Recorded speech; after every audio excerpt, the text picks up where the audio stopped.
The accidental discovery.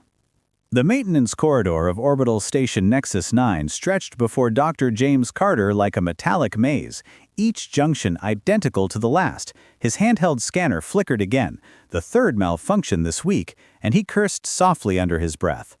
Section D7 should be just ahead, he muttered, consulting the blinking device that seemed determined to mislead him.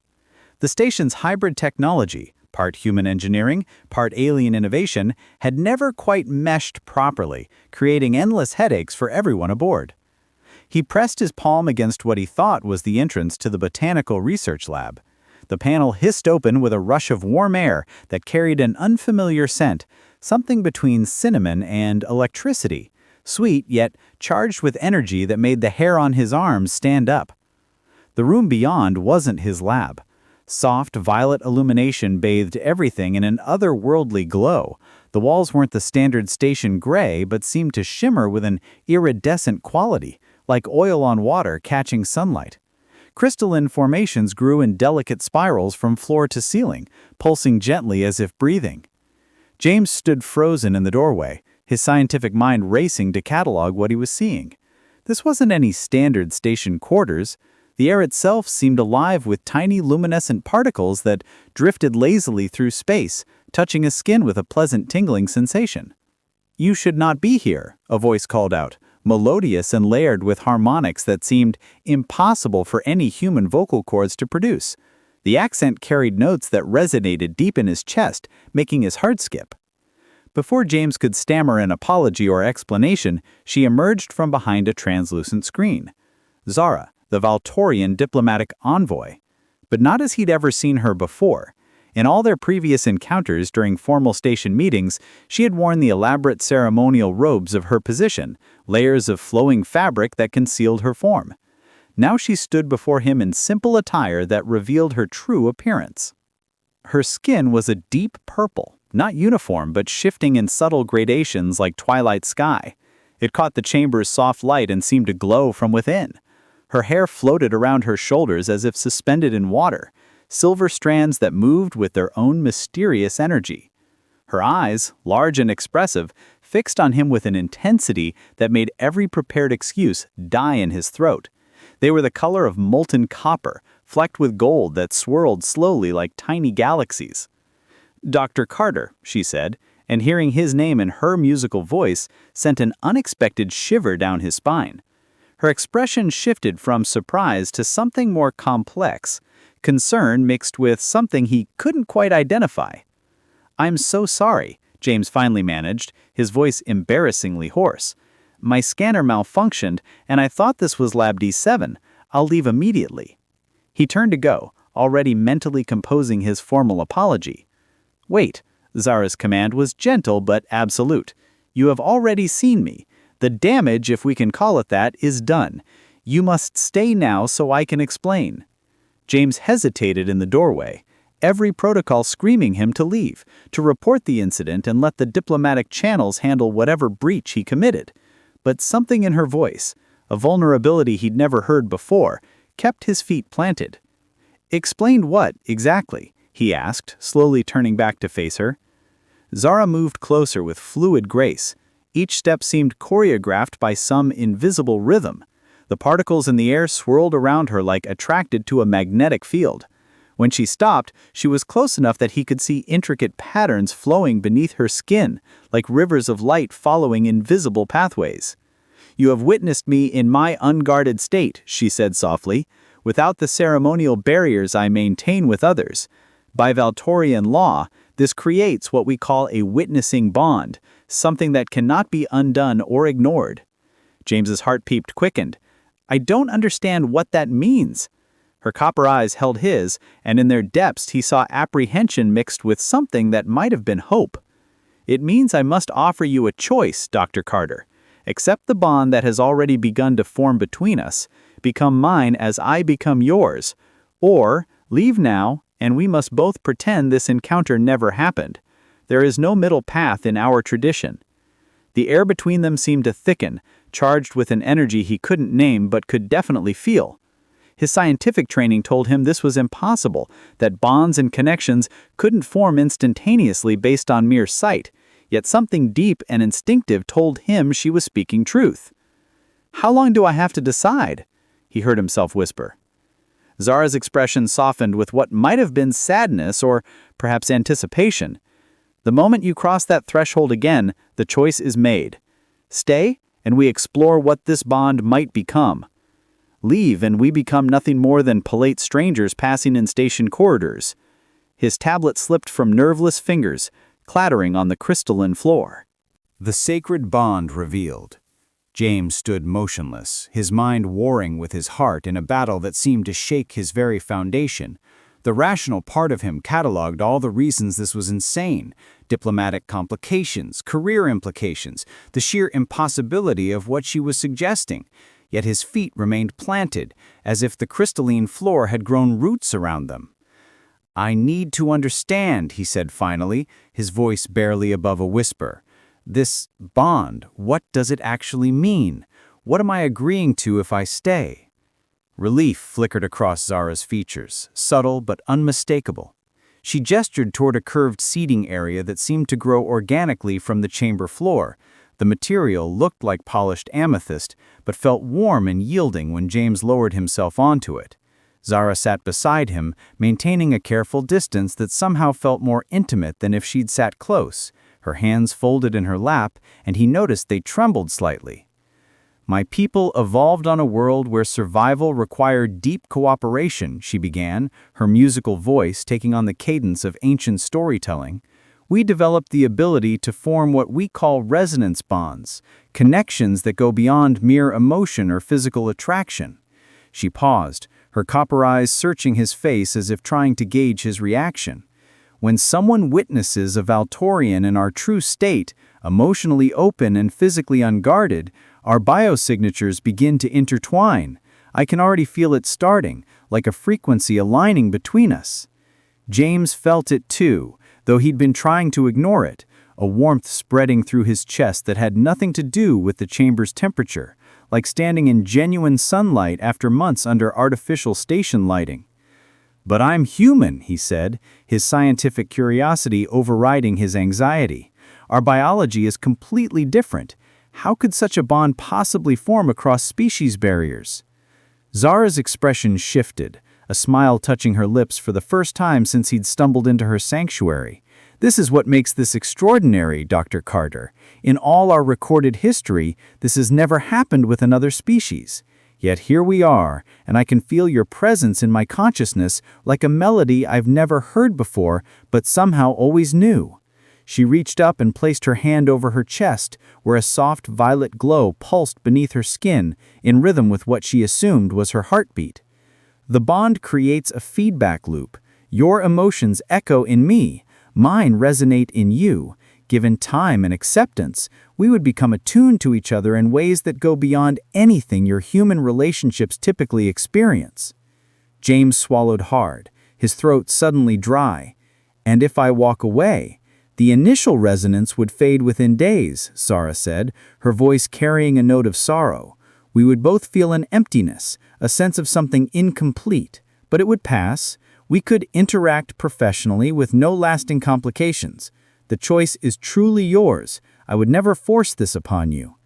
The sincerity in her voice was unmistakable. This wasn't manipulation or coercion. She was offering him something precious and terrifying in equal measure, the freedom to choose a path that neither of them had anticipated. "What would it mean practically," James asked, "if I choose to stay, to explore this bond?" Zara shifted slightly closer, and he could see the delicate patterns beneath her skin more clearly now, like constellations mapping unknown territories. "We would spend time together, sharing our lives, our thoughts, our cultures. The bond would deepen naturally. Eventually, we would become what my people call soul-paired, connected in ways that transcend physical proximity." Would I have to leave Earth, give up my work? The questions tumbled out, practical concerns mixing with deeper fears. "No," she said firmly, "the bond enhances life. It doesn't replace it. We would find ways to be together while maintaining our individual purposes, though I confess the logistics would be challenging given our respective positions." James ran his hand through his hair, a nervous gesture he'd never quite broken. "This is insane. We barely know each other. I've seen you maybe 5 times in formal meetings where we exchange perhaps a dozen words total." "Yet you're still here," Zara observed gently. "Your mind tells you to run, but something deeper keeps you in this chair beside me. That is the bond beginning to speak. It recognizes what your conscious thoughts have not yet accepted." She was right, and that terrified him more than anything else. He should have been halfway to Commander Mitchell's office by now, filing an incident report and requesting reassignment. Instead, he found himself leaning closer, drawn by an invisible force that felt more real than gravity. "May I?" Zara asked, extending her hand slowly, palm up, in a gesture of offering rather than taking. James hesitated only a moment before placing his hand in hers. The effect was instantaneous and overwhelming. Sensation cascaded through him like warm water, not quite telepathy, but something close. He felt her loneliness. Months on this station surrounded by others yet fundamentally alone. He felt her fear of failure, the weight of representing her entire species in delicate negotiations, and underneath everything, a growing warmth directed specifically at him. "Oh," he gasped, unable to form more coherent words. "Yes," Zara breathed, her eyes wide with wonder. "I feel you too. Your dedication to understanding life in all its forms, your gentleness hidden beneath scientific formality, your fear of disappointing others, your curiosity that wars with your caution, and your growing affection for me." That last observation should have embarrassed him, but the bond carried no judgment, only acceptance and reciprocation. Her thumb traced small circles on his palm, and each touch sent ripples of sensation through the growing connection. "I don't know if I can do this," James admitted, his voice rough with emotion. "I don't know if I'm brave enough." Zara's free hand came up to rest gently against his cheek, her touch cool but somehow comforting. "Bravery isn't the absence of fear, Dr. Carter. It's choosing to move forward despite it. I'm frightened too. This bond could complicate everything. My mission, your career, the delicate peace we're building between our peoples."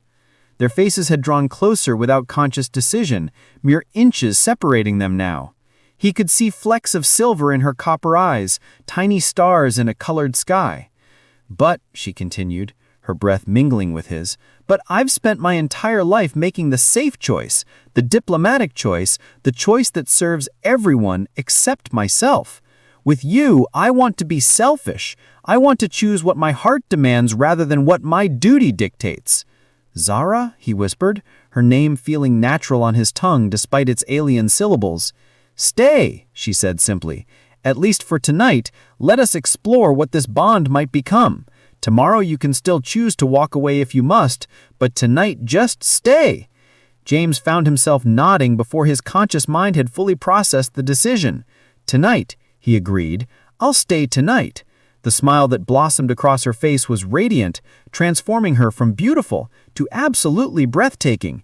The glow beneath her skin brightened, pulsing with what he was beginning to recognize as joy. Growing connection. The following days unfolded like a dream James couldn't quite believe was real. Each evening after his shift in the botanical labs, he found himself drawn back to Zara's chambers, as if pulled by invisible threads. She would be waiting, her copper eyes lighting up the moment he entered, and that warmth in his chest would flare like a banked fire suddenly fed. On the third evening, she led him to a section of her quarters he hadn't seen before, a private garden that shouldn't have been possible within the station's limited space. Bioluminescent plants from her homeworld grew in careful arrangements, their soft light painting everything in shades of violet and blue. "This is beautiful," James breathed, crouching beside a flower that pulsed with inner light. His botanist's curiosity immediately engaged. "How did you manage to cultivate these? The atmospheric requirements alone should be incompatible with station conditions." Zara knelt beside him, her presence close enough that he could feel the subtle heat radiating from her skin. "They respond to emotion rather than purely physical conditions. When I'm content, they thrive. When I'm distressed, they dim. Lately, they've been brighter than ever." She didn't need to explain why. The bond hummed between them with comfortable familiarity now, a constant awareness of each other's emotional state that felt less intrusive with each passing hour. "Tell me about your world," James said, settling onto the soft moss-like ground cover. Not the official diplomatic briefing version, the real version. What you miss, what you love about it. Zara sat beside him, close enough now that their shoulders touched, sending pleasant tingles through the bond. My world has 3 moons, she began, her voice taking on a dreamy quality. During conjunction, when all 3 are visible, the night sky becomes bright enough to read by. We call it the silver time and celebrate with music that lasts until dawn.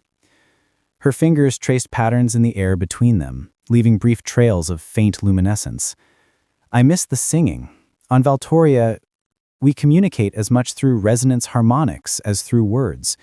Here on the station, I feel constantly half-mute, unable to express the full depth of what I want to say. "Sing for me now," James suggested impulsively. "If you want to, I'd love to hear it." Uncertainty flickered across her features. It's meant to be shared between bonded pairs.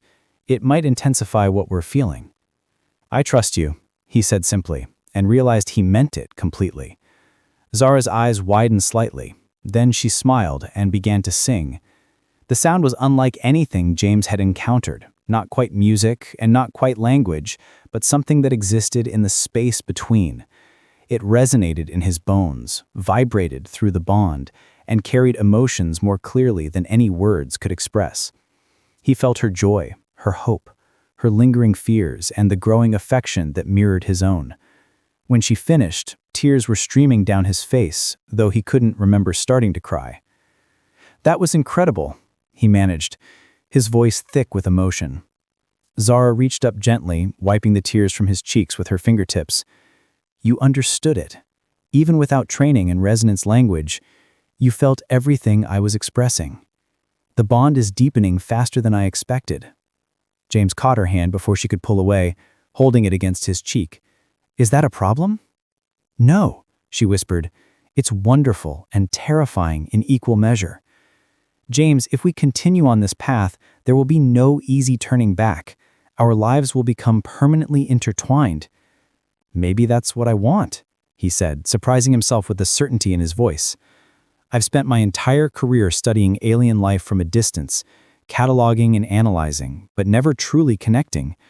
With you, everything feels different, like I'm finally participating in life instead of just observing it." Zara shifted closer, her free hand coming to rest over his heart. "Your pulse just quickened," she observed with a small smile. "I am nervous," James admitted, "in the best way possible, like standing at the edge of a precipice, knowing the fall will either destroy me or teach me to fly." "Poetic for a scientist," she teased gently, but her eyes held nothing but warmth. "You bring it out in me," he replied, then gathered his courage. "Zara, may I kiss you?" Her breath caught, the glow beneath her skin brightening noticeably. "By Valtorian custom, I should ask you that question. The one who offers the bond should seek permission for each new level of intimacy." "Then ask me," James said softly. Zara's copper eyes searched his face for a long moment. "James Carter of Earth, may I share resonance breath with you? What your people call a kiss? Be warned that it will deepen our bond considerably, and you may feel the full weight of my emotions." "Yes," he breathed. "Please, yes." She leaned in slowly, giving him every opportunity to change his mind. When their lips finally met, the world exploded in sensation. It wasn't just physical contact, but a complete sharing of essence. He tasted stardust and electricity, felt the rhythm of what must have been her dual hearts beating against his chest.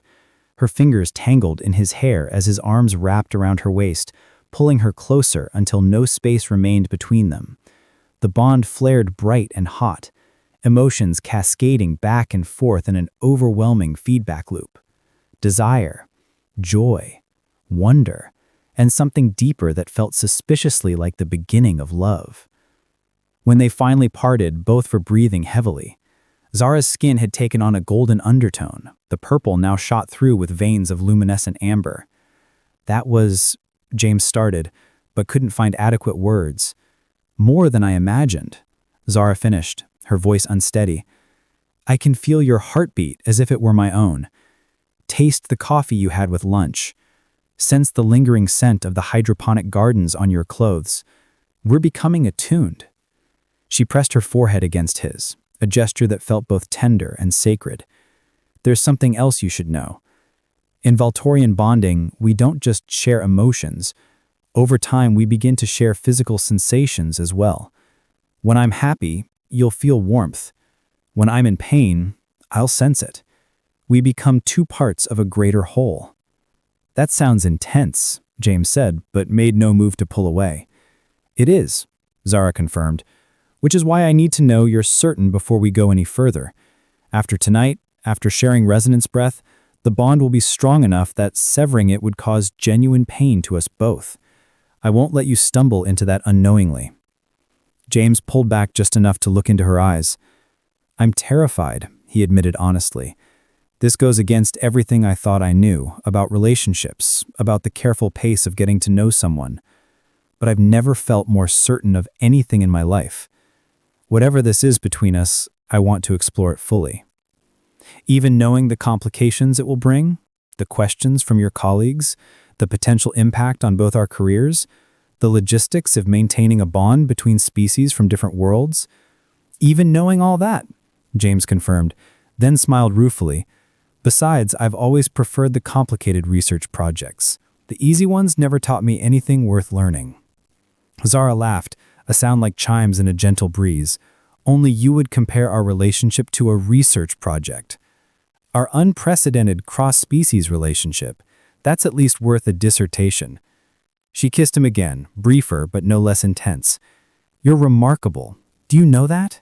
Any other human would have run screaming by now. Any other human hasn't felt what I'm feeling, hasn't experienced the bond. They don't know what they're missing.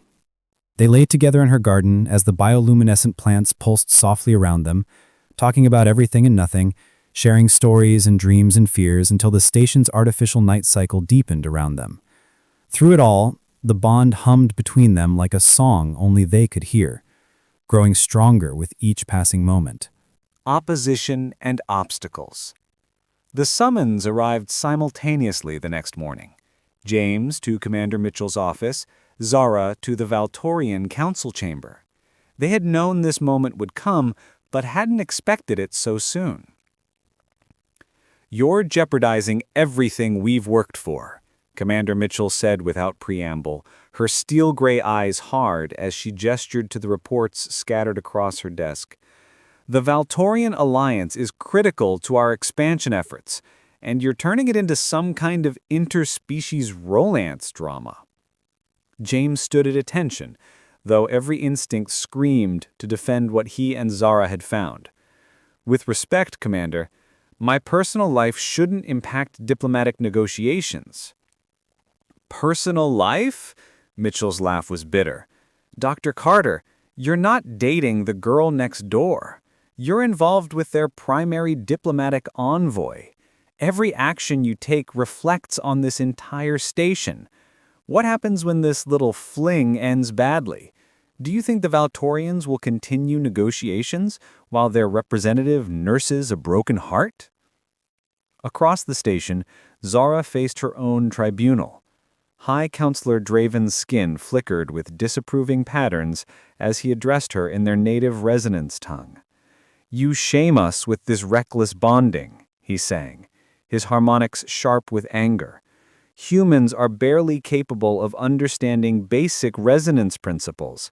How can you offer our most sacred connection to one so limited?" "He understands more than you give him credit for," Zara replied, keeping her own harmonics level, despite the turmoil inside. "The bond formed naturally. You know our laws. I had no choice but to offer him acceptance or rejection." "And you encouraged him to accept," Draven accused.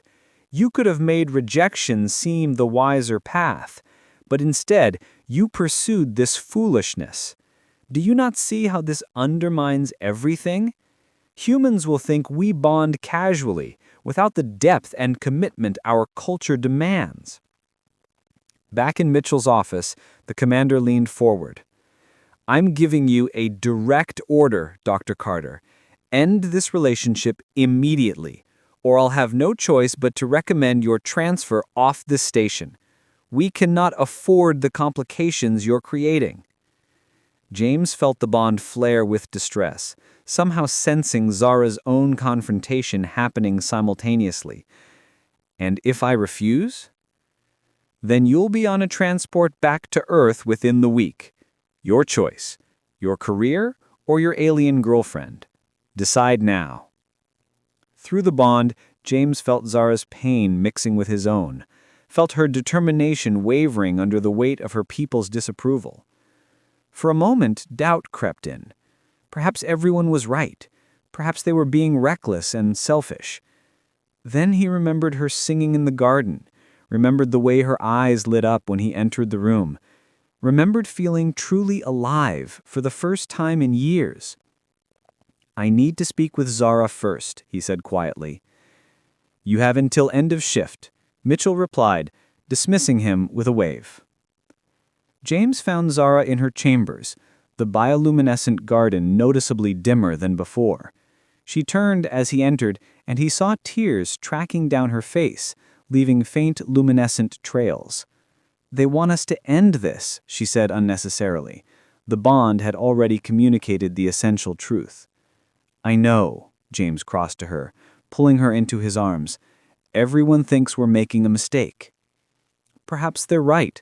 Perhaps we're being foolish, risking so much for something so new and uncertain." James tilted her chin up, meeting her copper eyes. "Do you want to end this?" "No!" The word came out fierce and immediate. "But I don't want to ruin your life either. I don't want you to lose everything because of me." "Then we fight," James said simply.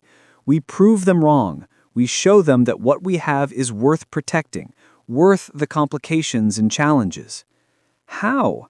They have all the power, all the authority." James smiled, an idea forming.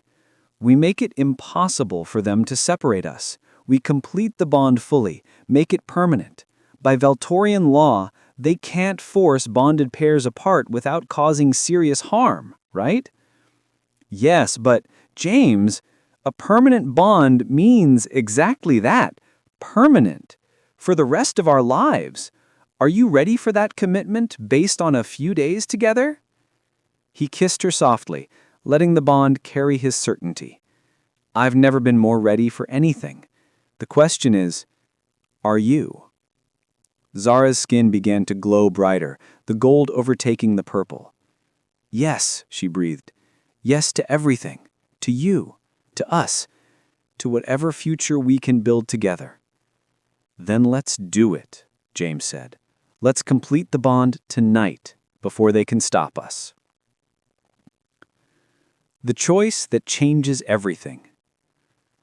They prepared the ceremony in secret as the station's night cycle descended. Zara explained that completing a Valtorian bond required a ritual exchange of resonance harmonics, a sharing so deep that their biosignatures would permanently intertwine. "Once done, it cannot be undone," she reminded him one final time, her hands trembling slightly as she arranged the ceremonial crystals around her chamber. "You'll carry part of me always, and I'll carry part of you. Distance won't diminish it, time won't erode it. This is forever, James." "Forever sounds perfect," he replied, helping her position the final crystal. The ritual itself was simpler than he'd expected, but infinitely more profound. They sat facing each other, hands clasped as Zara began to sing. This time, James joined her, not with words he didn't know, but with emotions the bond had taught him to express. Their voices, one human, one Valtorian, wove together in impossible harmony. The crystals around them began to resonate, amplifying their connection, until James felt his sense of self expanding, merging, becoming something greater than individual consciousness. He was himself, but also Zara, separate but unified, two hearts beating in synchronized rhythm. When the song ended, they collapsed into each other's arms, breathless and transformed. James could feel Zara's presence now as clearly as his own heartbeat, permanent and unshakable. "It's done," she whispered, in wonder in her voice. "You're mine, and I'm yours. now and always."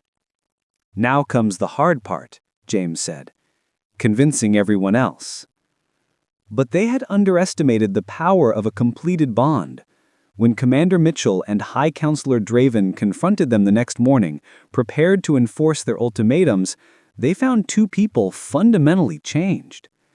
The bond was visible now, a faint shimmer in the air between James and Zara. Their biota signatures so intertwined that separating them would be like trying to unmix colors from a painting. "What have you done?" Mitchell breathed, horror and awe mixing in her expression. "What we had to," James replied calmly, Zara's hand firm in his. "We've completed a permanent Valtorian bond. By both human and Valtorian law, attempting to separate us now would constitute a form of assault. You cannot order us apart without facing serious legal and ethical consequences." Draven's skin flickered through a rapid series of colors before settling on grudging acceptance. "You've forced our hand," he sang, the harmonics carrying resigned approval. "A completed bond must be honored. This is unprecedented, but not forbidden." Mitchell rubbed her temples. "You've complicated everything, you know." "Or simplified it," Zara suggested gently. "Now there's no question of ending this, no uncertainty about our commitment. We can all move forward knowing exactly where we stand." The following weeks brought challenges neither had anticipated. Negotiations had to be restructured, protocols rewritten, accommodations made for the first official human-Valtorian bonded pair. Some colleagues were supportive, others resentful, but through it all, James and Zara faced everything together. On the observation deck where they'd first kissed, James pulled Zara close as the Andromeda galaxy wheeled overhead. "Any regrets?" he asked, though the bond already told him the answer. "Not a single one," Zara replied, her skin glowing with contentment. "You walked into my chamber by accident and changed everything. Best malfunction my people have ever experienced. I'll make sure to thank the faulty navigation system." "Thank it later," Zara said, pulling him down for a kiss.